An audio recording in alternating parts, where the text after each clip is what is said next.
The chain was already in her hand before she knew she'd picked it up. 5 men, one cornered against his own fence, and a girl in a travel dress with Kansas dust still on his boots standing in the gate like she'd been put there on purpose. Nobody moved. Then she did. What happened in the next 8 seconds would be talked about in Harrow Bend for the next 40 years. Not because it was the most violent thing this town has ever seen. Because it wasn't. Because she wasn't afraid. Because the man against the fence, the one they'd been trying to break for 4 years, looked at her hands before he looked at her face. And then he came off that fence like something that had been waiting a long time to move. This is Heart Tales. The stagecoach came in at 4:15. Harrow Bend didn't stop what it was doing. A town like this one, sun-cracked and wind-worn and owing more money to Rex Dunmore than it would ever admit out loud, a town like this didn't pause for stagecoaches. The driver called out. The horses stamped. Dust came up off the main road in a long red curtain and settled slow over everything it touched. Anna Reed stepped down from that curtain like she'd been sent on purpose. 24 years old, 5 feet and 4 inches of trouble nobody in Harrow Bend saw coming. Hair the color of Kansas wheat in October, piled up under a travel bonnet that had seen better decades. Eyes so green they looked like someone had argued with God about the color and won. A face that made men forget mid-sentence what they'd been about to say. Not the kind of pretty that knew itself too well. The kind that arrived without announcing itself, then stayed long after you expected it to leave. She carried one leather bag, a flour sack bundle tied at the wrist, and a folded piece of paper tucked inside her left glove pressed against her palm that had the name Jude Callaway written across the top in careful ink. She looked at Harrow Bend. Harrow Bend looked back, and neither one of them blinked first. The man waiting at the bottom of the stage steps was not Jude Callaway. Anna knew that much without knowing anything else about Jude Callaway at all, because the man at the bottom of the steps was wearing a collar worth more than her travel bag, and of it more arranged, not grown, and his boots were too clean for a man who worked iron for a living. Cole Vane, that was what he told her his name was. He said it like she should recognize it. She didn't. Mr. Dunmore asked me to extend his welcome, Vane said. He had a way of standing that took up more space than his body needed. Arms loose, chin up, a man who had learned that stillness could be a kind of pressure. Your intended has been delayed. Mr. Dunmore thought it only fitting that you be received properly. There's a room prepared at the main house. Anna looked at the hand he extended to help her down. She stepped off the platform on her own. That's very kind of Mr. Dunmore, she said. Her voice was the kind of mild that could strip paint if you held it close enough. Could you point me toward the Ironworks instead? Not a question, he heard that. The smile didn't move. That was the part that stayed with her later. A man whose smile didn't need his eyes to work it, like it was bolted on separately and run by a different mechanism altogether. The Ironworks are at the far end of Clay Street, he said. But Miss Reed, Mr. Dunmore really does prefer.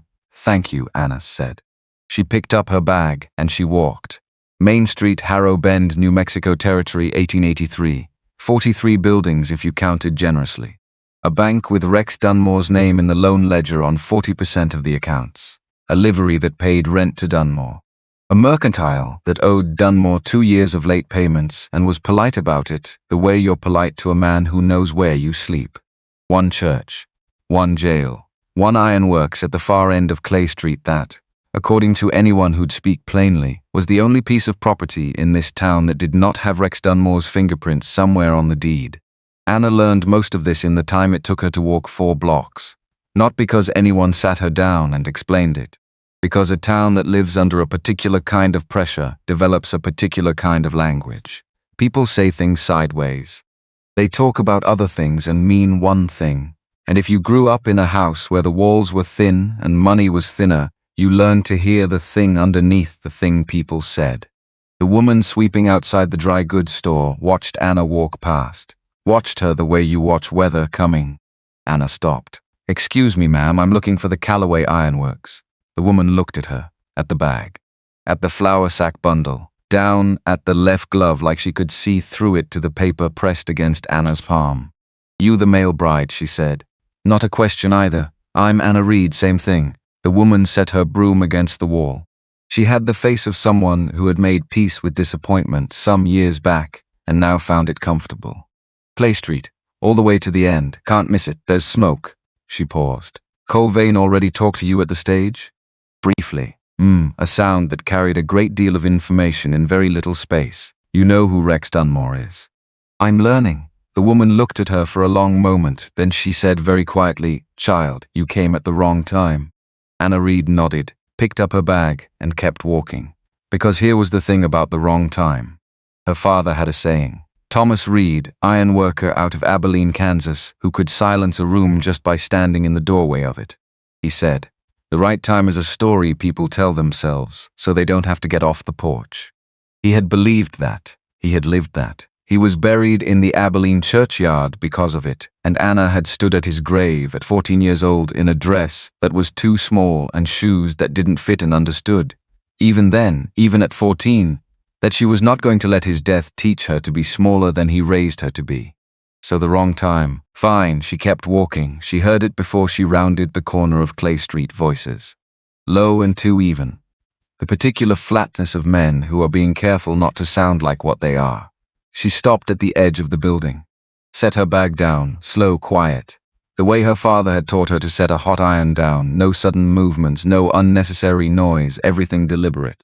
She looked around the 5 men, backed up against the far wall of the Ironworks yard, penning a 6th man into the space between a water trough and a fence post. The 6th man was big, not the kind of big that comes from wanting to look it, the other kind. The kind that comes from years of lifting things that don't want to be lifted. Wide shoulders, long arms, dark hair that had gone its own direction and given up caring. He was still. Not the stillness of someone frozen, the stillness of something that has decided to wait. His left hand hung at his side, and even from here, 30 feet away in the slanting afternoon light, Anna could see the scar. Long, pale against the skin, running from knuckle to elbow like a seam in metal that had been repaired and held, and was never quite the same as before. Jude Callaway had to be her future husband, the man she had traveled 4 days by rail and 2 days by stage to marry. Currently cornered against his own fence by 5 men in the employ of Rex Dunmore. Right, okay, Anna took stock. 5 of them. Vane's people. She recognized one from the stage. 2 had clubs. One had his hand resting on the stock of a rifle that was still slung across his back, which meant he hadn't decided yet, or he was waiting for a signal. The 4th was nearest the gate. The 5th, Cole Vane himself, was talking, gesturing toward the Ironworks building with the comfortable sweep of a man who expected the conversation to go only one direction. "Mr. Dunmore's offer is generous, Callaway. More than generous in your position." Jude said nothing. That was the detail Anna filed first. Not the numbers, 5 against 1. Not the weapons, clubs and a rifle, and Vane's ornamental fury. The detail she filed was that Jude Callaway was backed into his own fence by 5 armed men, was saying absolutely nothing. Not because he couldn't, because he was doing exactly what she was doing right now. Reading the room, counting exits, deciding. That told her something. She didn't know yet what to do with what it told her, but she set it aside and kept going, because there was the matter of the present situation, and the present situation required her full attention. Water barrel beside the gate, half full. She could tell by the weight it sat, wooden-handled spade leaning against the fence post to her left. 8 feet away, Vane was still talking, still enjoying the sound of his own voice too much to check his left side. Anna looked at the spade, looked at Vane, looked at the spade again. She thought, this is probably going to hurt. She thought, yes, but the alternative is watching. She picked up the water barrel's wooden ladle hanging on a nail beside the gate, and she threw it. Hard, end over end. It caught Vane across the side of the head, not the ladle itself but the heavy iron ring at its base, and the sound it made was flat and final and deeply satisfying in a way Anna would think about later with mild concern about her own character. Vane went sideways, 5 heads turned. For 1 full second, no one moved. Anna Reed stood in the gate of the Ironworks yard in a travel-worn dress with Kansas dust still on her boots and her hands at her sides and her face entirely perfectly unreasonably calm. "Good afternoon," she said, and then Jude Callaway came off the fence. She'd assumed she would have a moment to think after that. A moment to follow through on whatever half-formed plan had felt so logical from 30 feet away. There was no moment. Jude moved the way iron moves when you get it hot enough. Not fast exactly, inevitable. His shoulder caught the nearest man under the chin and drove the air out of him in a short, wet sound. The second man swung a club and Jude stepped into it instead of away, took it on the forearm, barely registered it, wrapped his free hand in the Mansenal's collar, and sat him down in the dirt in a single motion that looked almost gentle. Anna grabbed the spade. The man nearest the gate was already turning toward her. She stepped inside his reach, like her father had shown her once, hands on her shoulders, move toward the thing, not away. The reach is the weapon, get past the reach. And she brought the flat of the spade across the back of his right knee. Not his shin, not his arm, the back of the knee where a man's leg suddenly forgets what legs are for. He went down, swearing. She stepped over him. The fourth man stopped moving, looked at her, looked at Jude, who had the fifth man's collar and was watching him with the particular patience of someone deciding how much more of this is actually necessary. The fourth man looked back at Anna, who was holding a spade and had the exact same expression he'd seen once on a school teacher in Courthouse, and had not enjoyed the memory of since. He stepped backward, 2 steps, then 4. Vane was on his feet again, hand to his head, blood at the temple, and something in his face that was not quite the managed stillness it had been before. Something that had slipped. He looked at Anna, he looked at Jude. He said low and very even, "Mr. Dunmore will hear about this, Callaway." His gaze moved to Anna, moved over her in a way that was meant to make her feel smaller than she was. And about her, he turned, the others went with him. The gate swung shut on empty space. The yard was quiet. Anna stood there for a moment with the spade still in her hand, cataloguing. Her left arm ached where she'd overextended the swing. Her boots were more dusty than before, which she hadn't thought possible. She appeared to still be in possession of all her original teeth. On the whole, could have been worse. She set the spade down carefully against the fence post, turned around, and found Jude Callaway 3 feet away, watching her. The first thing he looked at was her hands. Not her face, not the spade. Her hands. And she understood it in the way that her father used to examine every new thing that came into his shop with his hands first, because hands told you what a thing was made of before anything else did. He looked at her hands for 2 seconds, 3. Then he looked at her face. He had dark eyes, kind of dark that comes from looking at fire for years, and a stillness that wasn't peace. She knew the difference. She'd been raised around men who worked iron, and she knew the difference between the stillness of a thing at rest and the stiff of a thing under a sustained, controlled pressure. He said, "You need to get back on the stage." Anna opened her flour sack bundle, took out the folded paper, walked to the iron anvil in the center of the yard and laid it flat. "I don't break contracts, Mr. Callaway." He looked at the paper, looked at her. "You don't know what you signed yourself into. Then tell me." He didn't move for a moment. The sun was going west fast now, painting the Ironworks yard in shades of rust and old copper. Somewhere in the building behind him something ticked, a cooling metal sound, a settling down sound. She'd grown up with that sound. She hadn't known how much she missed it until this moment. 4 years ago, Jude said. He said it like he was reading from a page he'd read enough times that the words had worn smooth. "Dunmore wanted this land. I told him no, there was a fire." He paused. "I lost everything I cared about." Another pause, longer. "I've never been able to prove he was behind it, but I know, and he knows that I know. Which means, anyone who stands beside you, Dunmore considers an enemy," Anna said. He stopped, looked at her more carefully. Yes, Anna didn't sit down. She stood where she was with her hands folded in front of her and the anvil between them and the hum of cooling iron all around, and she thought about her father. Thomas Reed, who would no more have sold that workshop than he would have sold one of his own hands. Thomas Reed, who had worked for a man very like Rex Dunmore, in a town very like Harrow Bend, and had said no in exactly the same voice Jude Callaway had probably used, and had meant it in exactly the same way. She thought about the way the firelight had looked through her bedroom window that December night. She thought about the sound of the neighbor's silence. "My father was a blacksmith," she said. "In Abilene, he had a shop on the edge of town and a piece of land that someone else wanted, and he told that someone else no. He was very clear about it, very polite." She stopped, let the next part arrive in its own time. "I was 14 when the shop burned. He went in to get the tools. He didn't come back out. The Ironworks was very quiet. I stood outside and watched," Anna said, "and the neighbors stood inside and watched through their windows. Nobody moved. Not one person. And I have thought about that night every single day since then. Not about the fire, about the windows." Jude was still. "And I told myself," she said, "that wherever I ended up and whoever I ended up being, I was never going to be one of the people behind the glass. A long moment. You still want to stay, he said. Not a question. I just swung a spade at Colvane's associate's knee on your behalf, Mr. Callaway. I suspect my options have narrowed somewhat. Something moved in his face. Not quite a smile. Something that had been living in the general vicinity of a smile for quite some time, and had almost forgotten what it was supposed to feel like. There's a woman on the next block, he said finally. Prudence Pruitt, widow, decent. She takes in boarders. He picked up the hitch contract from the anvil. Held it for a moment without reading it. You can stay at her house until... He stopped, seemed to reassess what he was about to promise. Until we figure out what comes next. That's reasonable, Anna said. She picked up her bag. He walked with her to the gate without being asked.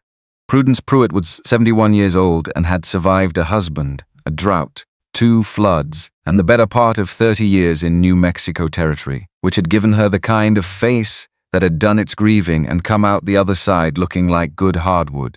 Solid, a little worn, still useful. She took one look at Anna on her front porch and said, I see you already met the welcome committee. Briefly, Anna said. Prudence looked at Jude, Vane and 4 others. The same sound the woman at the mercantile had made. It apparently meant different things depending on context, but underneath all of them it meant, I'm not surprised. I've stopped being angry because surprised and angry take energy and energy is a resource. Come in, she said. I'll put the kettle on. Anna's room was at the back of the house, small, clean, a window that looked directly across the gap between the buildings to the Ironworks. She unpacked her bag in 8 minutes because there wasn't much to unpack. Set her father's awl on the windowsill, the only thing of his she'd kept, the thing that had been in his shirt pocket the night he ran into the fire and had somehow survived when he didn't. She didn't know how to explain why she carried it everywhere. She didn't try.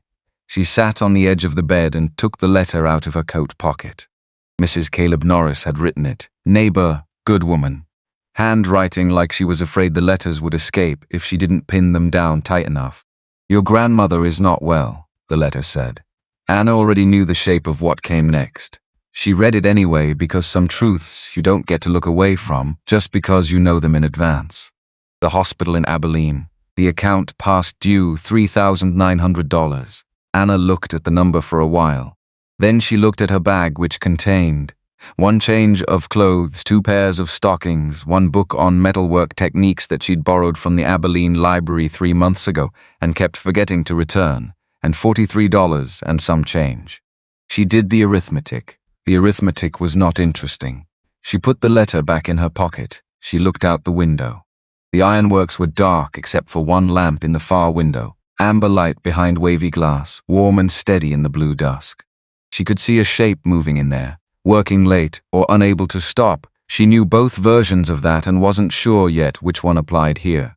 She thought, I should sleep. She thought, I should write to Nora. She thought, I should not have looked at that balance number because now I'm going to be turning it over all night like a bad coin, and that is not useful.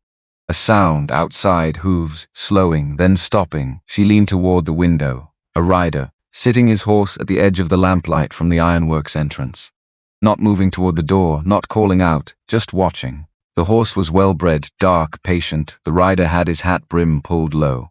1 minute, 2. Then he turned the horse and walked it back into the dark without a sound. Anna stayed at the window after he was gone. Thinking, not about the rider. She knew well enough who sent him and why. Thinking about the Ironworks window. The lamp still burning. The shape still moving inside. She thought about what Jude Callaway had looked like when she told him about her father. The way he'd gone very still in a way that was different from his previous stillness, deeper. Like she'd said a word in a language he thought he was the only person alive who still spoke. She thought, I don't know this man, she thought. I know enough, she thought. That's probably the most dangerous sentence in the entire English language, and I should be more worried about it than I currently am. The lamp in the Ironworks window burned on. Anna Reed did not sleep for a long time, but she wasn't afraid.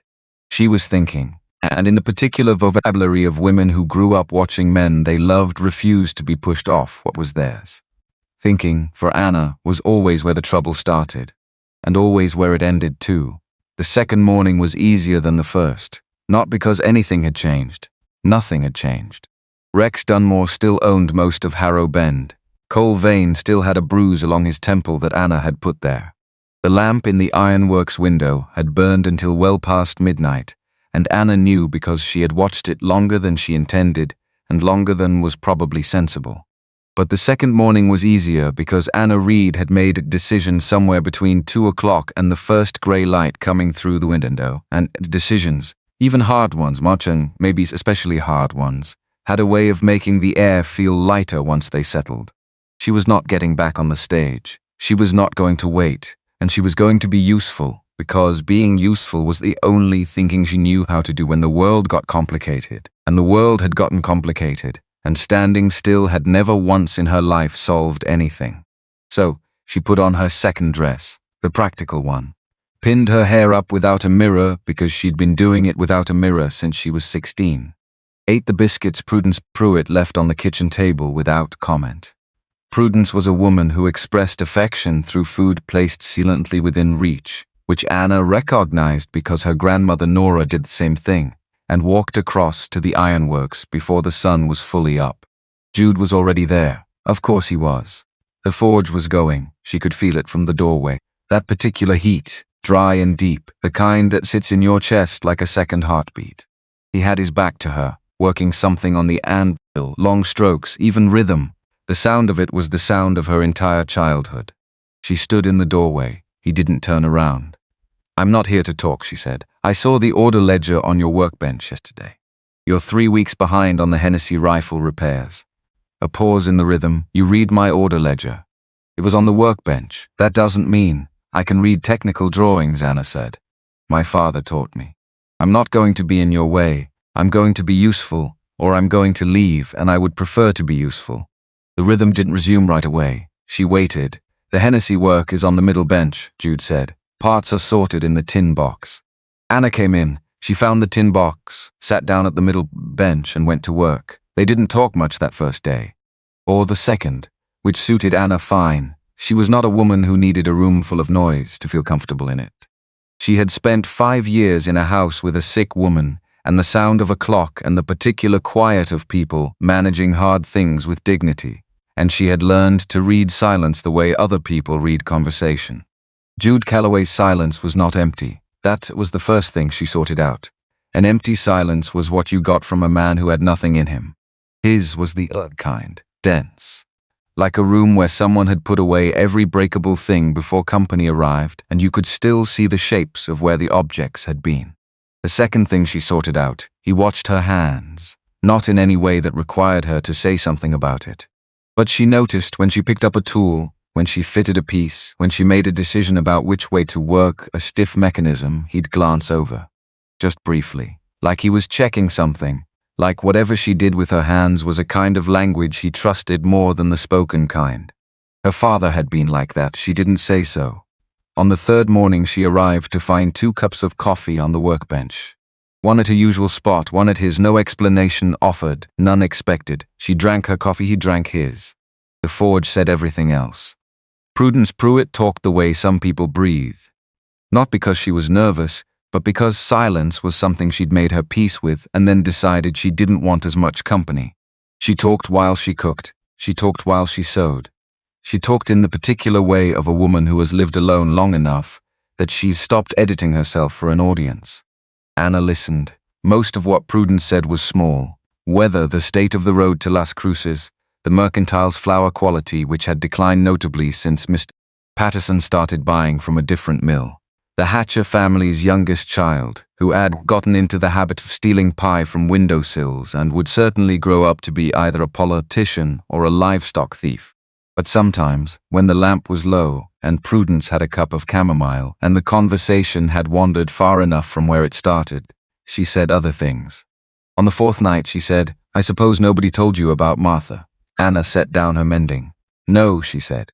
Prudence looked into her cup for a moment, like she was checking whether what she was about to say would fit in it. "Her name was Martha Hale before she married," Prudence said. "Good family, the Hales, out of Colfax County. She came to Harrow Bend to visit her aunt, and Jude Callaway took one look at her, and that was that." A pause. He wasn't a man who did things partway. You can probably tell that. Anna could tell that. They married in May. She was with child by August. Prudence set the cup down. The fire was in November. The lamp flame dipped and recovered. He pulled her out, Prudence said. He went into that building and he pulled her out himself, and he carried her to Dr. Ellison's house, and he sat outside the door for 2 days. He didn't eat, he didn't sleep, he just sat there. She stopped. She was 5 months along when it happened. She held on for 2 days and then she was gone. Both of them. Anna looked at her hands. He opened the shop back up the morning after the funeral, Prudence said. Everyone thought he was, the way people says it. But I think he was more right than any of us. I think he understood that the only thing that was going to hold him together was iron, and he went back to the iron. She looked at Anna. He's been holding himself together ever since. 4 years every morning. Just holding. Anna thought about the lamp in the window. Still burning past midnight. Still going before the sun came up. He never told anyone it was Dunmore, Prudence said. But everyone knows. Everyone knows. Prudence picked up a cup again, and no one's been able to do one single thing about it, because Dunmore has the judge and the judge has the territory, and the territory is a very large place with very few people willing to be inconvenient in it. Anna was quiet for a while. She would have liked you, Prudence said in a different tone, softer, almost to herself. Martha would have. She was practical too. Practical and stubborn and the kind of person who showed up. A small sound that was almost a laugh. Lord, she showed up for everything. Good things, bad things, things that weren't her business at all. She just appeared. Like weather, Anna thought. I wonder if he sees that. She thought, I wonder if that makes it better or worse. She thought, stop. That is not a useful direction to think in. Focus on what you can actually do about any of this. She picked up her mending and she thought about Dunmore's contracts instead. It started with Mrs. Wheeler. Eleanor Wheeler ran the dress shop 2 doors down from the mercantile. Had run it for 11 years. Small woman, precise. The kind of precise that comes from years of working with measurements that don't forgive rounding. She was altering a hem when Anna came in, and she looked up over her spectacles with the expression of a woman calculating whether she had time for a new problem. Miss Reed, she said, can I help you? I'm not sure yet, Anna said. I wanted to ask about your lease. The spectacles came down. My lease, with Dunmore. I understand most of the commercial properties in town are leased through his land company. Anna kept her voice easy, conversational, the way you'd discuss the weather or the price of calico. I was wondering if you'd had any difficulty with the terms recently. A very long pause. What kind of difficulty, Mrs. Wheeler said. The kind where the rent went up more than it was supposed to. The scissors in Mrs. Wheeler's hand went very still. 40%, she said, finally. Like she'd been holding it in a long time, and the weight of it had finally exceeded what she could carry quietly. 14 months ago, after my husband passed, he sent a letter, and the letter said there was a vised fee structure, and I didn't. I wasn't. She stopped. Started again. Harold always handled the paperwork. I didn't know what it was supposed to say. Would you let me look at your original lease? Anna said, the one from when you first opened. Mrs. Wheeler looked at her for a long moment. Why, she said. Because my father was a blacksmith who couldn't read his own land contract, Anna said, and it cost him everything he had. And I learned to read contracts, so that wouldn't happen to anyone else I cared about. And I'm starting to care about this town. She paused. Also, I think Rex Dunmore is a liar, and I'd like to prove it. Mrs. Wheeler put her scissors down. I'll get the lease, she said. The original lease was 22 pages of close-printed territorial land law that would have put most people to sleep by page 4 and buried them entirely by page 12. Anna read it twice, then a third time just to be sure, and there it was. Section 9, paragraph 3, subsection B. 15%. That was the ceiling. That was what the law allowed. The territorial statutes from 1880, which Dunmore's own lease document referenced in its preamble as governing terms. No landlord operating under a territorial commercial lease could increase rent by more than 15% in any 12-month period without the written consent of the tenant, duly signed and witnessed. 40%. Without consent, without witness, without anything except a letter and a widow who didn't know what she was supposed to be looking for. Anna sat very still at Mrs. Wheeler's back table for a moment, looking at the number. Then she thought, how many others? So she went and found out. The Garfield livery, the barber on 2nd Street, the Hatcher family who ran the small boarding house on the north end of town. The shoemaker, Mr. Backer, who had been in Harrow Bend for 20 years and paid his bills on time and couldn't understand why the numbers kept coming up short no matter how careful he was. Every single one of them. The increases varied 30%, 45%, in one case 60%, but the pattern didn't. A letter, a revised schedule, terms that had changed without consent, without signature, without any of the witnesses the lease required. And not one of them had said a word because not one of them had known they had a word to say. Anna brought everything back to the Ironworks. She spread it on the work table after the forge cooled in the lamplight, and she organized it the way her father had taught her to organize a job, by what needed to happen first, then second, then third, in order of what would fall apart without it. She didn't notice when Jude came in from the back. She didn't notice him stop. She didn't notice, for a full 2 minutes, that he was standing at the other end of the work table looking at documents and then looking at her. Anna, she looked up. She was going to think about this later when she had time to think about it privately and without anyone watching her face while she did it. He was looking at her the way she had seen people look at things they had stopped believing existed. The way you look at rain after a long drought. Not happy, exactly. Something more complicated than happy. Something that didn't have a clean name. You went to all of them, he said. 6 so far, I think there are more. By yourself, you were in jail. Technically. She straightened a document, and it seemed like the kind of thing that needed to happen before someone decided to stop it from happening. A pause. Why, he said. Quiet, just the what he meant. Not why the research. Not why the leases. Why stay? Why fight? Why sit across from a stranger in a territory she'd never seen before a month ago and decide, without being asked, that his problem was also her problem? She looked at the papers for a moment. Because my father didn't have anyone, she said. There was no one who came, sat at his work table and read the documents and told him he had a legal argument worth making. And it cost him everything. She looked up. And you do have someone. You have me. And I am not going to stand outside a window and watch. The Ironworks was very quiet. The lamp between them threw 2 shadows on the wall, long and close, not quite touching. She looked at his hands on the edge of the table. The scar on the left one. The way both hands were still in a way that was different from before, not controlled still. Just still. Like something that had been held under pressure for a very long time had been allowed for one moment to simply rest. Her own hands were on the table too. Not close, not reaching, just there. Neither of them said anything else for a while. Which was its own kind of conversation. She found out later, from Prudence, who found out from Mrs. Wheeler, who had apparently decided that some information was too important to keep decorously to itself, that Jude Callaway had not sat at a table with another person after dark in 4 years. Not once. Not for supper, not for conversation, not for anything that required him to be in a room with warmth and light and someone on the other side of it.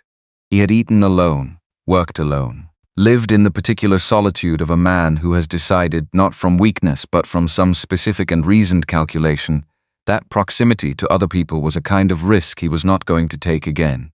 Anna thought about this. She thought about it the way you think about something you don't quite have the right words for yet. Turning it over.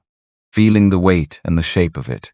Not rushing toward a conclusion because some things break if you rush at them.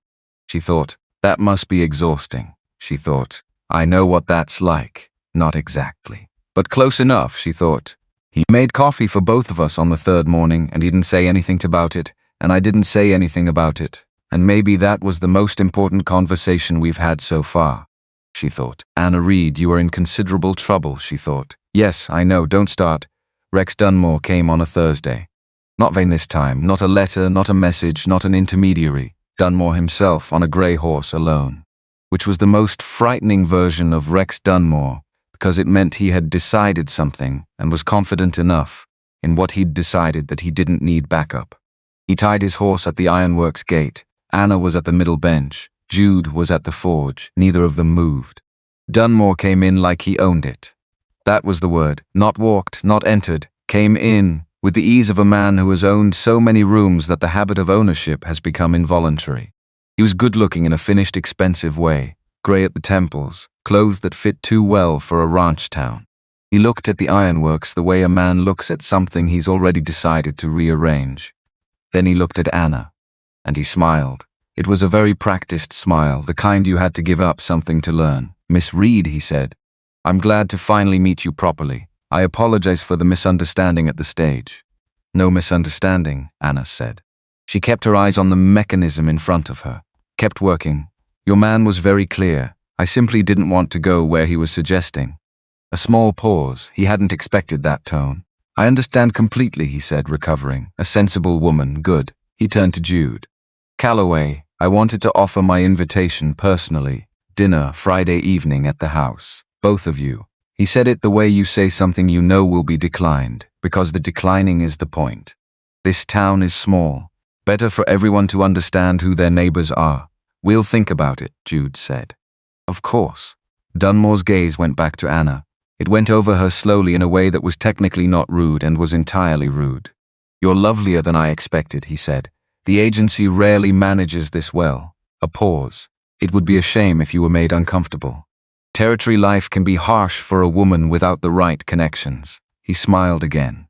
Anna set down the piece she was working on. She looked at him directly for the first time, fully, without the side eyes she'd been giving him from behind the workbench. She looked at him the way her father had looked at dishonest metal, calm, careful, seeing exactly what it was without any wish that it was something else. "Thank you for the visit, Mr. Dunmore," she said. Something flickered in his face. Something that didn't like being looked at that clearly. "Friday then," he said. "The invitation stands." He left. The gate swung shut. Anna picked up the piece she'd set down and went back to work. Jude said from the forge, "He just threatened you. He offered dinner," Anna said.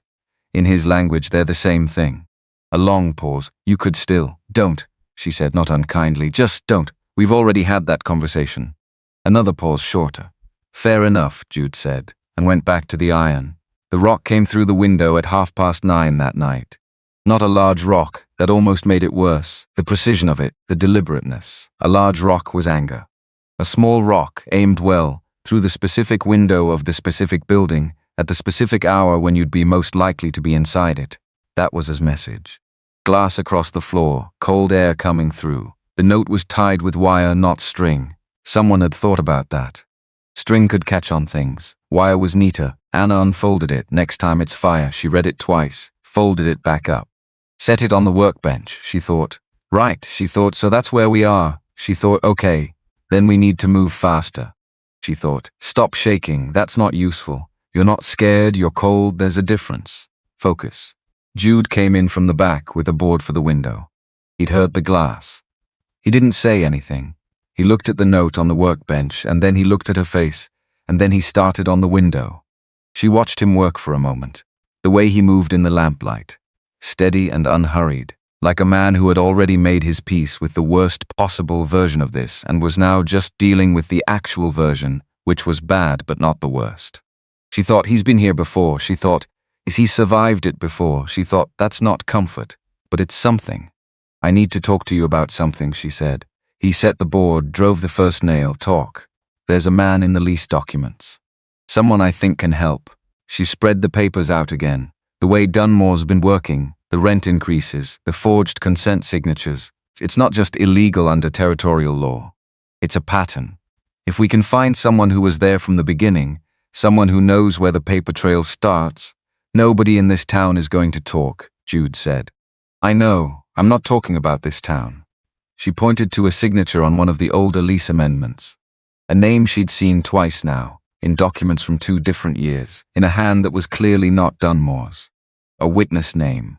The same witness, different years, on documents that could not legally have the same witness if they'd been signed at the times they claimed to have been signed. "Harlan Webb," she said. "You know that name." A pause long. "He used to work for Dunmore," Jude said. Slow, like he was being careful. "About 5 years back, did his accounting. Quit or was let go, I don't remember which.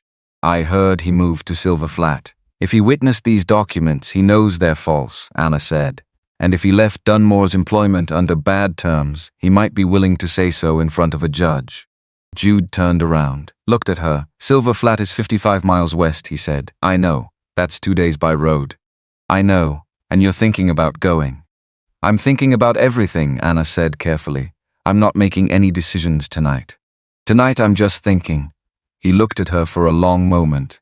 something in his face that she couldn't completely read.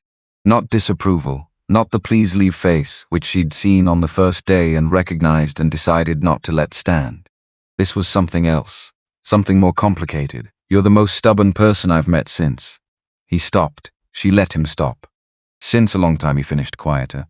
I'll take that as a compliment, Anna said. It was meant as one, he said. And he went back to the window, and she went back to the papers, and the lamp burned between them, and outside Harrow Bend was dark and cold and owned almost entirely by a man who had decided that the Ironworks at the end of Clay Street was the last problem he had left to solve. Almost entirely. Not quite. 3 days later, Jude was arrested. She heard about it from Prudence, who heard about it from the barber, who had been standing outside his shop when Colvane and 2 deputies came down Clay Street with a paper signed by Judge Aldrich and walked into the Ironworks and came back out with Jude Callaway in irons. Assault on a Dunmore employee. That was the charge. The Dunmore employee in question was the man whose knee Anna had hit with the spade on the first afternoon. His name was apparently Porter Ames. He had apparently, according to the signed affidavit that Vane produced, been going about his lawful business as a representative of the Dunmore Land Company when Jude Callaway attacked him without provocation. No mention of the 5 of them, no mention of Anna, no mention of what they'd been doing in that yard before she arrived. 3 days until the hearing, Judge Aldrich presiding. Anna stood in the Ironworks. Alone now, the forge cold for the first time since she'd arrived, and she held that information in her hands the way you hold something hot. Feeling the weight of it. Feeling the burn, she thought. 3 days. She thought 55 miles to Silver Flat.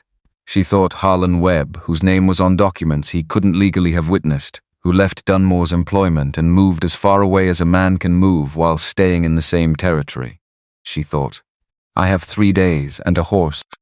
And the understanding that doing nothing is also a choice and has never once in her life been a choice she could live with afterward. She went back to the work table. She found the marriage contract. She had not signed it yet. No one had signed it. It was exactly what it had been when she took it out of her glove on the first afternoon and laid it on the anvil. A piece of paper with 2 blank lines at the bottom and a lot of legally binding language in between. She read it again, all of it this time. And when she got to the clause about next of kin and legal standing and the right of a spouse to act on behalf of a detained partner in territorial proceedings, she read that part twice. She picked up the pen. She thought, this is not the reason to sign this. She thought, no, it isn't. She thought, but it's a reason, and I have other reasons. Reasons I'm not ready to say out loud yet. Reasons that live in the lamplight and 2 cups of coffee on a shared workbench and a voice saying she would have liked you in a way that broke something open that I didn't know was sealed shut. Those reasons exist, too. I'm just not going to perform them in a room alone for my own benefit, she thought. Thomas Reed would understand this. She signed the contract. Her handwriting was neat and clear and did not waver. She set the pen down. She looked at what she'd done for exactly 3 seconds. Then she stood up and went to find Briggs at the livery, because she needed the fastest horse he had, and she needed it before 4 o'clock in the morning, and she needed to be in Silver Flat and back in Harrow Bend before Thursday morning, when a judge who owed everything to Rex Dunmore was scheduled to the fate of the man whose name was on the other blank line. And she was not going to be late. She was not going to be one of the people behind the glass. Not this time, not for this, not ever again. She rode out at 2 in the morning, no moon. Stars enough to navigate by, which her father had made sure of. Thomas Reed had believed that a woman who couldn't find her direction by starlight was a woman dependent on other people's sense of where to go, and he had not raised her to be dependent on anything she could learn to do herself. The horse Briggs lent her was a roan mare named Clover who had opinions about pace and expressed them freely in the first mile, then settled into something close to an agreement once Anna A. made clear she was not negotiating. Good horse, smart, the kind that respects consistency, 55 miles west to Silver Flat. Anna did the arithmetic in the dark. 2 in the morning, pace of a 4.5 miles an hour on good road, she'd make Silver Flat by early afternoon. Find Harlan Webb, make her case, rest the horses 2 hours, ride back through the evening and into the night. Be in Harrow Bend before 8 o'clock Thursday morning. If Webb was still there, if he remembered, if he was willing. 3 very large ifs, strung together in the dark on a road she'd never ridden, heading toward a man she'd never met, to ask him to do the thing that frightened most people most completely. Stand up, in public, against a man who had more power than conscience. Anna leaned over Clover's neck and let the mare find her stride. She thought, this could go badly. She thought, yes, most things can, she thought. Father, if you're watching from wherever you ended up, I would appreciate any assistance you feel able to offer. The stars went west with her. Harrow Bend fell away behind her in the dark like a problem she hadn't solved yet, but fully intended to. Silver Flat was smaller than Harrow Bend, which was saying something. 12 buildings on a single unpaved street. A water trough that needed new planking. 2 dogs asleep in the road who regarded Clover's arrival with professional indifference and returned to sleep. The whole place had the feel of somewhere that had decided not to try too hard anymore. A legitimate response, Anna thought, to certain kinds of repeated disappointment.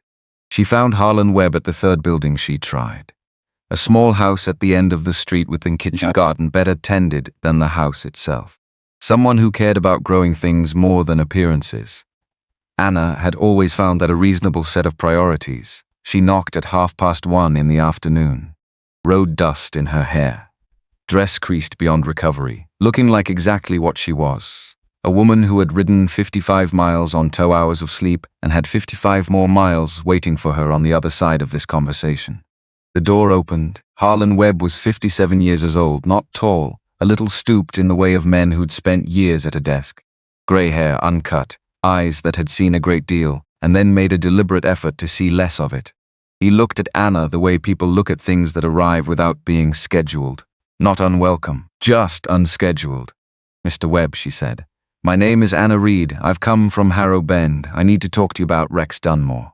A very long pause. You rode from Harrow Bend? Yes. Alone? Yes. He looked past her at Clover, who was drinking from the water trough with the deep thoroughness of an animal that had earned it. You'd better come in, he said. She told him everything.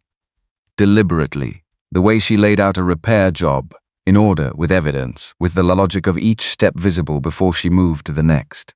The lease documents, the false signatures, the pattern of increases, the forged witness dates, and Jude Callaway, sitting in a jail in Harrow Bend on a charge built from nothing by a man who had already burned down everything Jude owned once and was working on finishing the rest. She told him about the payment records too, because she had found something in the last hour before she left. Something she hadn't told anyone yet, not even Jude, because Jude was in jail and there hadn't been time. At the back of the Ironworks, in the tin box behind the false panel, behind the lease papers and the construction contracts, there had been one more document. A payment ledger page torn out, dated November 1879, a notation in a hand she didn't recognize, $40, Ben Sutter. No description of services. 2 weeks before the fire, she set the page on the table in front of Webb. He looked at it for a long time without touching it. I processed that payment, he said. She waited. He told me it was contracted labor. Seasonal. He put it in front of me with 6 other payments and I signed off on all of them without. He stopped. His hands on the table were very still. Ben Sutter was not a Dunmore employee, I knew that. I asked once, and Dunmore said he was a referral from a man in Tucson, and I let it go. He stopped again. I let it go. You didn't know what it meant, Anna said. No, he looked up.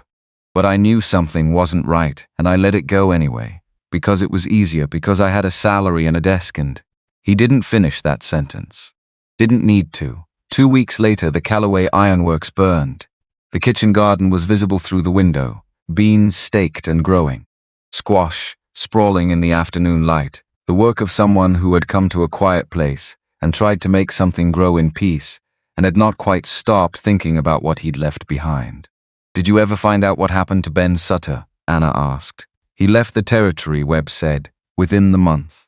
I heard later he'd gone to Colorado. A pause. I've thought about that payment every day since November 1879. I want you to know that. I didn't look away because I didn't care. I looked away because I was afraid. And then when I understood what I'd looked away from, he stopped. There's no word for that. There's no word that does it justice. There isn't, Anna said. But there's a thing you can do about it. He looked at her. Come back to Harrow Bend, she said. Testify. Tell them what you signed, what you knew, what you processed. You can't prove a direct line from that payment to the fire. I know that. But you can prove the lease signatures are forged. and you can put Ben Sutter's name in front of a judge under oath. And sometimes that's enough to start something moving that doesn't stop. A very long silence. He looked at the garden. She waited. She was very good at waiting. Her grandmother had taught her that. Nora Reed, who had sat at more bedsides than she could count and understood that silence was not absence, that being present without filling the air was its own form of care. "What time does the hearing start?" Webb said. 8 o'clock Thursday morning. He looked at the window. "I'll need to pack a bag," he said. They rode back together, not fast. Webb was not a young man, and his horse was built for steadiness rather than speed, and Anna had pushed Clover hard enough on the way out that she was willing to trade pace for endurance on the return. They rode through the last of the afternoon and into the long blue cooling of the New Mexico evening, stopped once to water the horses and eat the biscuits. Prudence had pressed into Anna's saddlebag that morning. Prudence expressed care through food placed silently within reach, which Anna recognized because her grandmother did the same thing, and then rode on into the dark. Webb talked some, not constantly, the way people talk when they've been quiet for a long time and have finally been given a reason not to be. He talked about working for Dunmore, what it had looked like from the inside, the way it always seemed reasonable, each piece taken separately, the way a man like Dunmore was careful to ensure that no single person ever saw the whole.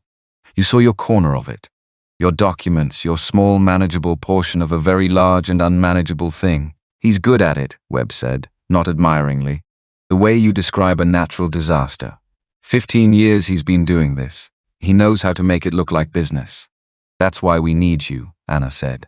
Because you saw enough corners that together they make a shape. He was quiet for a while. Then, somewhere in the dark 20 miles east of Silver Flat, he said, the woman who died in the fire. Anna looked at him. I never met her, Webb said. Martha Callaway, I never met her, but I knew she was there. Jude had just married, and everyone in town knew it, and he stopped. I processed that payment in October. She died in November, and I have thought about the order of those two things every single day since then. That's why you're coming back, Anna said. Not because I asked, because you've been waiting for a door to open. He didn't answer right away. The horses moved through the dark. Stars above them, the same stars Anna had navigated by on the way out, reliable and indifferent and exactly where they were supposed to be. Yes, Webb said finally. That's why. They rode the rest of the way in the particular silence of people who have said what needed saying and don't need to fill the air after it. They arrived in Harrow Bend at 7:20 Thursday morning.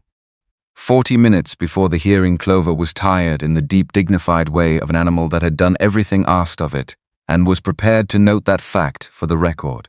Anna made a mental note to bring her something excellent before the day was over. Promises to horses mattered. Possibly more than promises to people, because horses couldn't be talked out of remembering. She left Webb at Prudence's house. Prudence opened the door, looked at both of them, looked at the road dust and the hour and the particular expression of people who have ridden through a night and are still standing, and said nothing at all. Just stepped aside and pointed at the kitchen. Anna went to the Ironworks alone, one thing to do before the courthouse. The work table was exactly as she'd left it, documents in order, lamp burned to the socket. The marriage contract on the right side of the stack where she'd set it 2 nights ago after signing her name to the bottom line. She picked it up, read her own signature, Anna Reed, clear and unwavering, the handwriting of someone who had made up her mind before she picked up the pen. The second line was still blank, his name Jude Callaway, not there yet, that was his choice, had to be his choice. She would not presume to make it for him, not even now, not with 75 minutes until the hearing, not with everything at stake. But she needed him to know hers was made. Before he walked into that room, before whatever happened next happened. She needed him to know that she had signed this not because of legal standing, though that was part of it. Not because she lacked other options, because she'd had options every single morning and chosen this one every time. She needed him to know it was made the way things are made when you stop calculating and start knowing. She folded the contract, put it in her coat pocket and walked to the jail. Deputy Reeves was on the morning shift. 26 years old, new to the badge. He had the look of a man finding that the job contained considerably more moral weight than the advertisement had implied.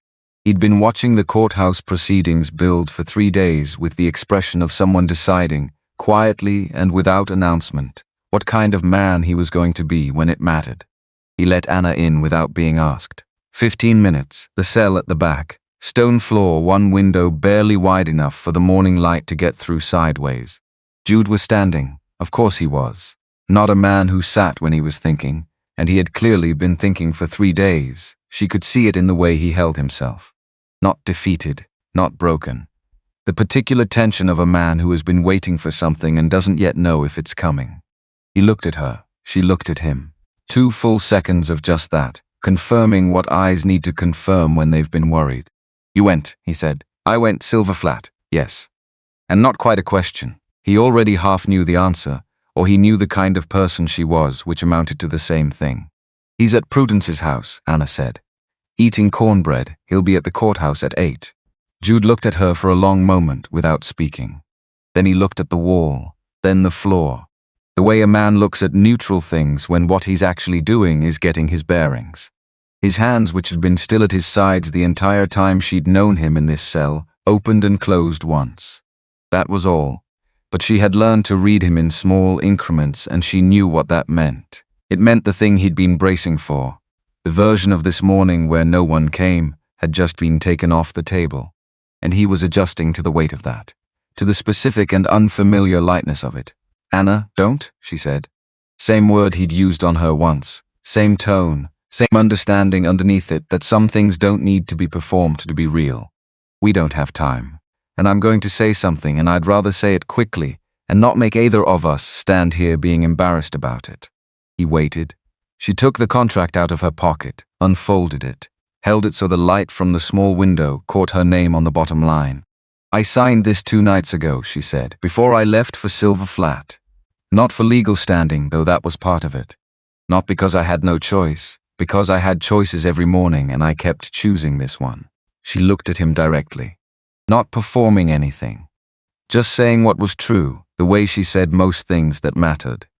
I signed it because you made coffee on the 3rd morning without saying anything about it. Because you looked at my hands before my face the first time you ever saw me. Because you've been holding this place together with iron and silence for 4 years, and you deserve someone who shows up. She paused. Let the next part arrive carefully, because it was the part that mattered most and it deserved the space to land. And because I think my father would have liked you. Very much. The cell was very quiet. Jude looked at the contract for a long moment.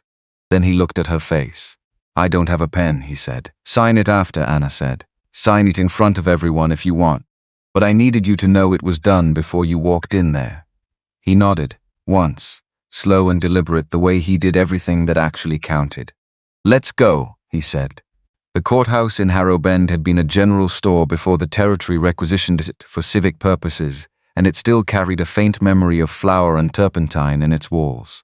Not a dignified building, but it had benches, and those benches were full. Full. Anna had not expected full. She had expected the people she'd spoken to.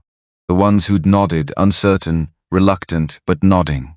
She'd expected them, and maybe a few drawn by the gravity that public proceedings have in small towns where not much else happens. She had not expected standing room at the back. She had not expected the Hatcher family in the 2nd row, all 4 of them, in their good clothes, the kind you only bring out when something matters. Mrs. Wheeler, precise and upright, hands folded, chin set, the expression of a woman who has been patient for a very long time and has decided this morning to stop being only patient. Mr. Barker, who had been in Harrow Bend 20 years and never once made a public scene about anything. The Garfield brothers from the livery. 3 families Anna hadn't personally spoken to tightly behind Prudence, who was in the front, left with her hands in her lap and an expression like a woman prepared to hold the building up herself if it came to that.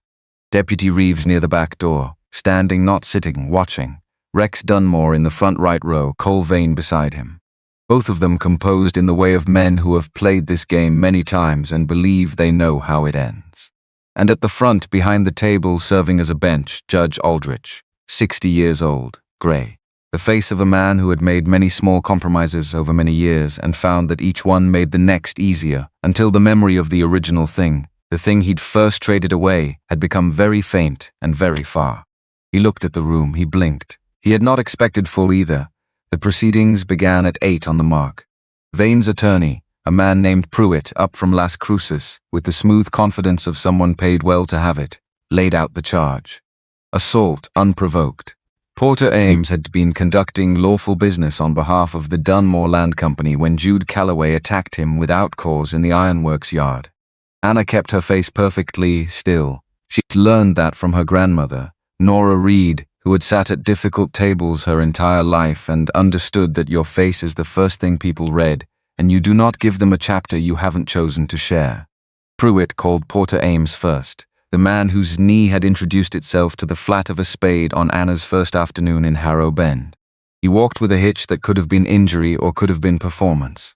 She genuinely could not determine which, and noted the uncertainty for what it was. His testimony ran 8 minutes, clean, prepared, nothing in it technically falsifiable without a contradicting witness, which was, of course, the design.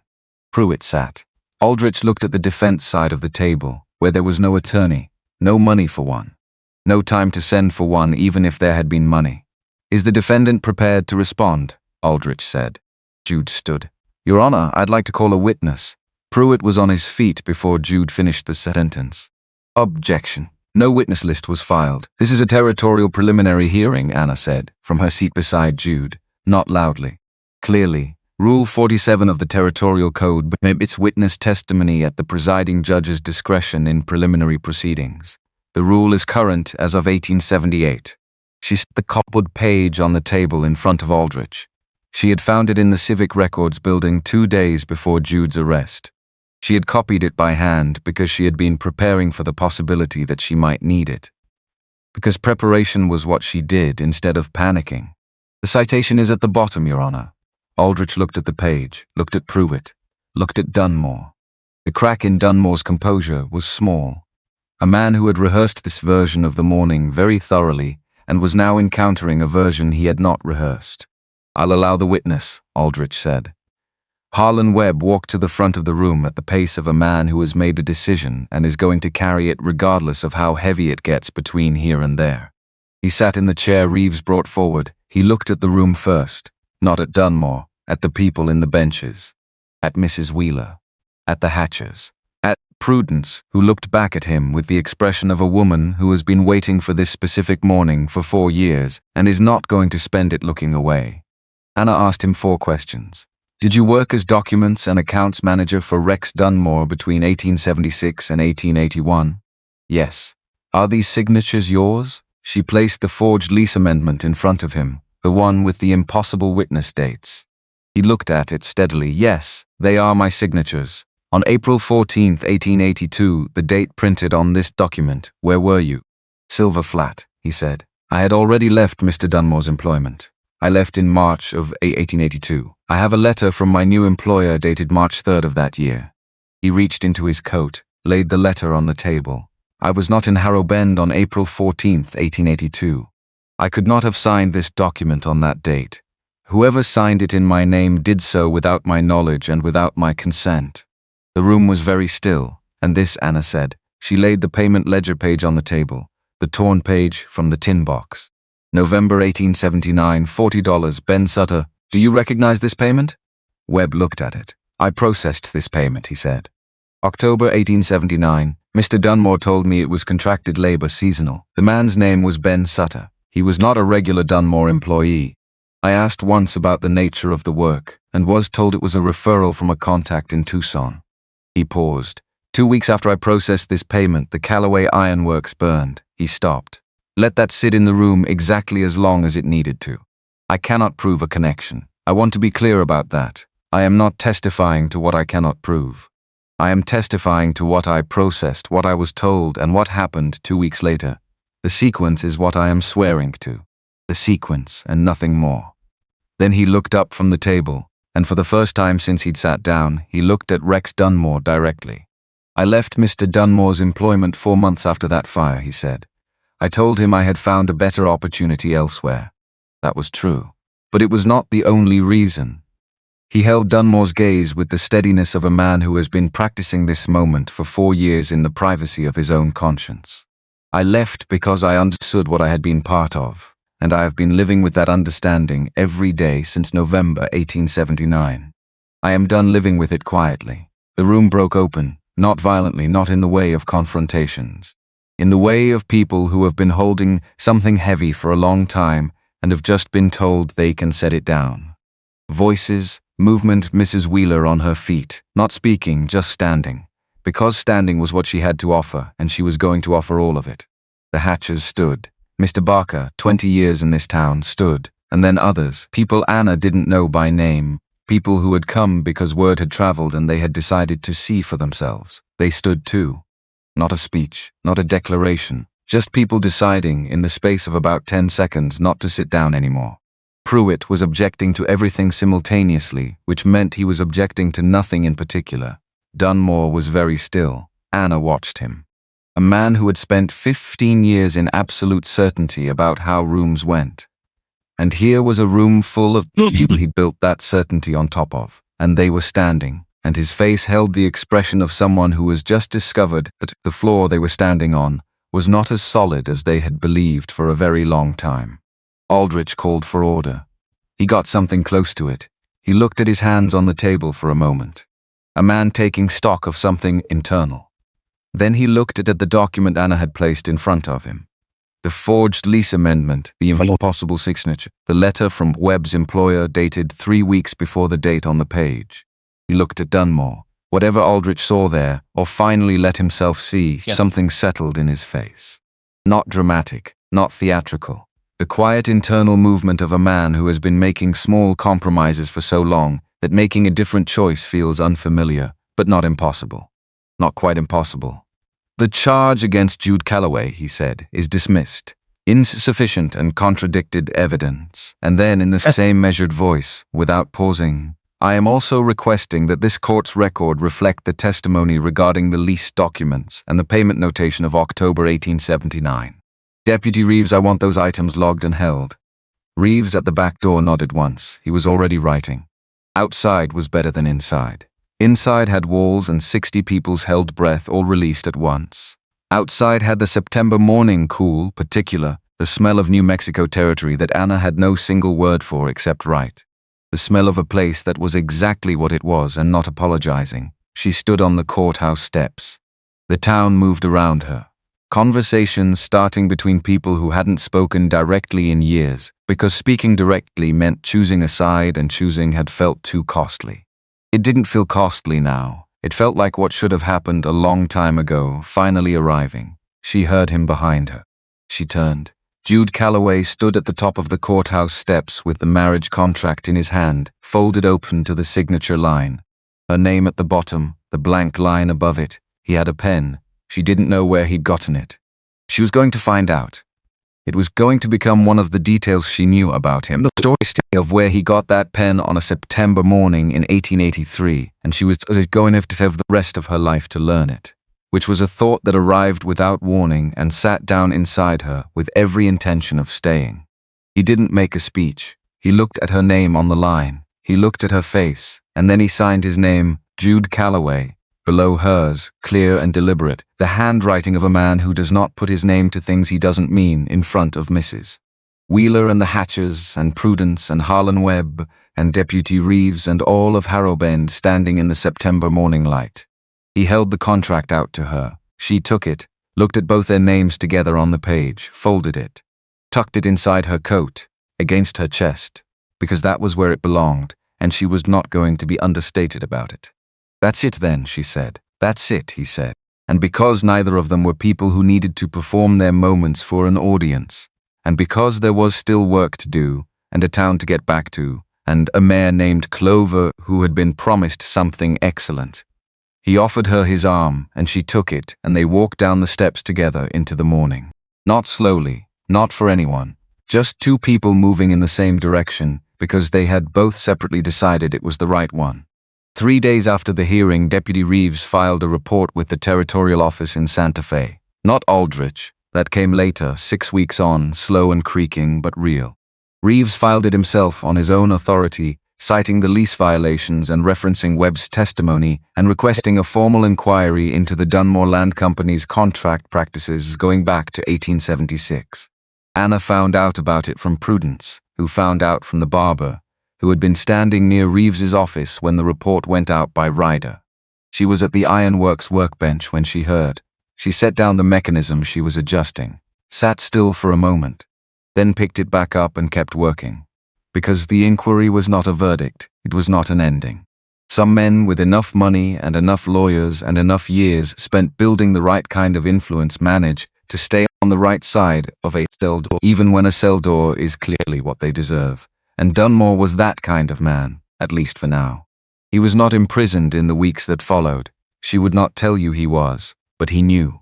He knew the floor had shifted. He knew that Harrow Bend was no longer a town where people stood behind their windows.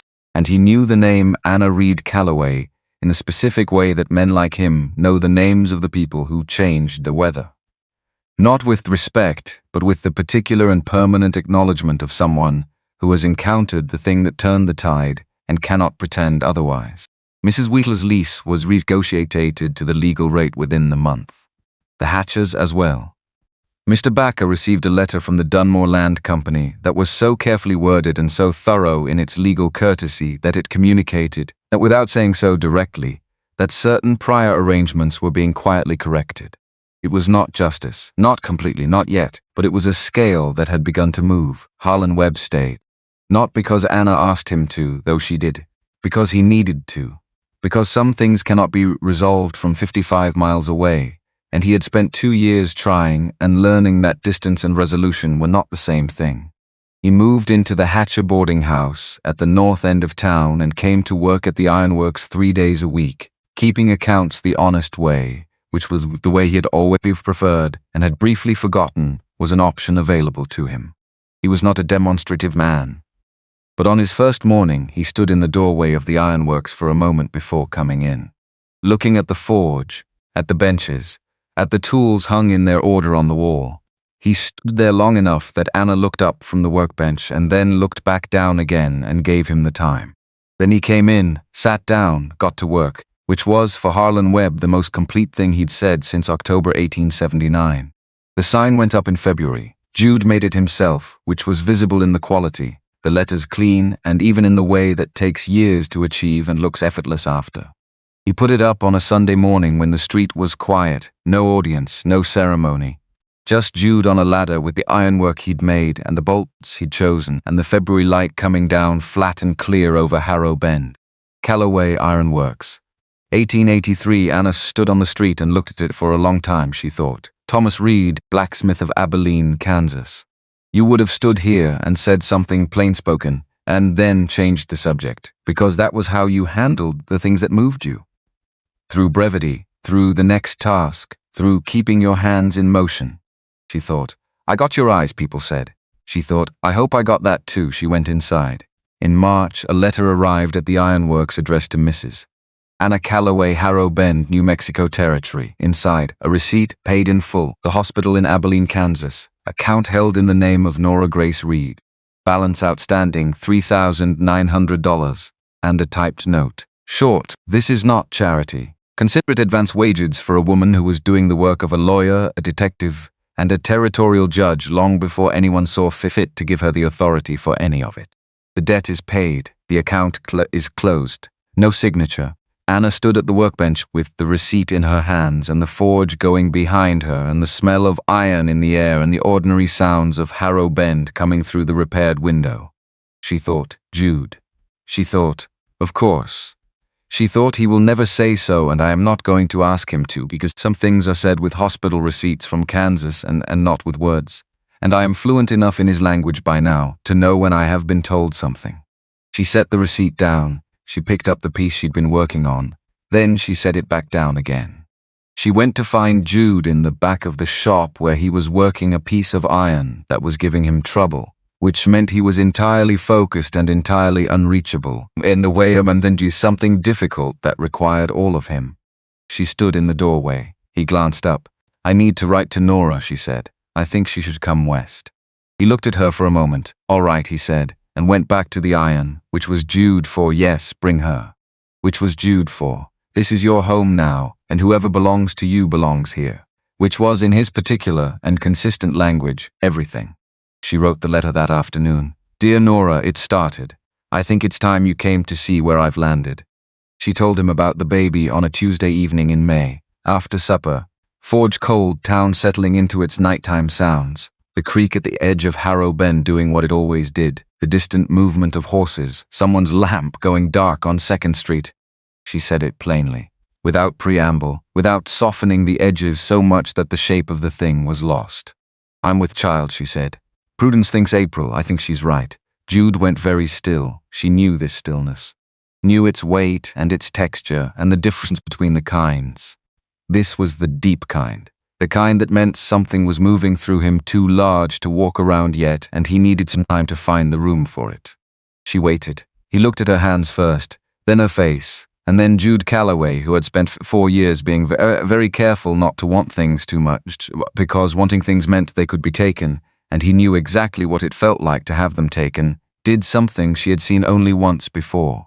His face came open, not in grief, not in the specific fear she knew lived in this territory for him and probably always would. In something else. Something that had been behind the careful, controlled front of a man who had decided for very good reasons to stop hoping, and had just discovered that hoping had not in fact entirely stopped. Just waited, in the manner of something patient enough to wait as long as necessary. He crossed the space between them in 2 steps and put his hands on her face. The scarred left hand and the right. He held her face the way you hold something you can barely believe is real. Not tightly, just present, certain. Thomas or Martha, Anna said, quietly into the space between them. If it's a boy, Thomas. After my father. If it's a girl. Martha, he said. Before she finished, she nodded. He closed his eyes, kept his hands where they were. And when he opened them, the thing that had come open in his face was still there. Not closed back down. Not controlled back into its usual place. Just there. Yes, he said, one word. The way he said things that mattered, without excess, without performance, with everything he had behind it. The forge was cold, the town was quiet. May in New Mexico territory smelled like sage and coming heat, and the particular promise of things that had survived and were now the same slowly and without announcement, beginning again. Anna put her hand over his. Neither of them moved for a while, which was its own kind of language. And they were both by now entirely fluent in it. The spade was still in the ironworks. Broken handle. Blade dented on one side from the particular enthusiasm with which it had met Porter Ames's associate's shin on Anna's first afternoon in Harrow Bend.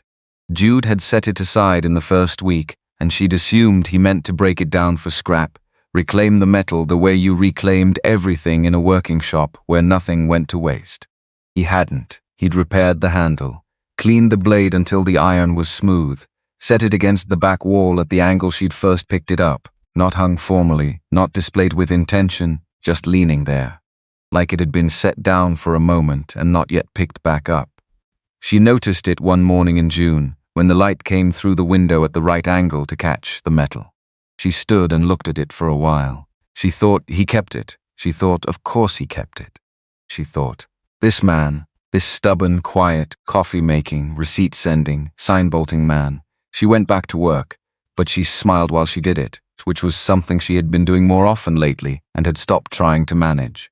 Martha arrived in October, 7.5 pounds, opinions from the first minute, dark eyes from her father, and something around her mouth when she was determined about something that Prudence said was pure Anna Reed. The set of it, the absolute refusal to be managed. Jude held her for the first time with the careful gravity of a man who understands that some things are irreplaceable, and who has learned, at great cost, that this understanding does not mean you hold back. It means you hold on. He didn't say anything for a while. Anna watched him with their daughter and didn't say anything either. Some moments are complete, without words, and this was one of them, and she knew better than to put language where language wasn't needed. After a while, Jude looked up. Martha, he said. Just the name, just that Martha, Anna said. And they left it there, between them, in the October light of the ironworks, where the forge was warm, and the sign outside read Callaway, Ironworks, and the spade leaned against the back wall, and her father's awl hung on a nail beside it. Thomas Reed's awl, the one that had survived the fire that took him, now on the wall of a New Mexico ironworks, because some things persist past the people who carried them and find their way to where they belong. The town outside was doing what it always did, being small, being sun-cracked, figuring out what it was going to be next. Moving forward in the slow and unglamorous way that towns move when the worst thing that was holding them down has started, finally to loosen its grip. Not because a hero had arrived, not because justice had come in clean and complete and fully satisfying, but because enough people had decided, one at a time and then all at once, not to keep standing at the window. Anna looked at her daughter. Martha looked back at her with the complete seriousness of someone encountering the world for the first time, and finding it, on balance, worth the attention. There's a lot of work left, Anna told her. Martha tightened her grip on Anna's finger, which was, as far as Anna was concerned, exactly the right answer.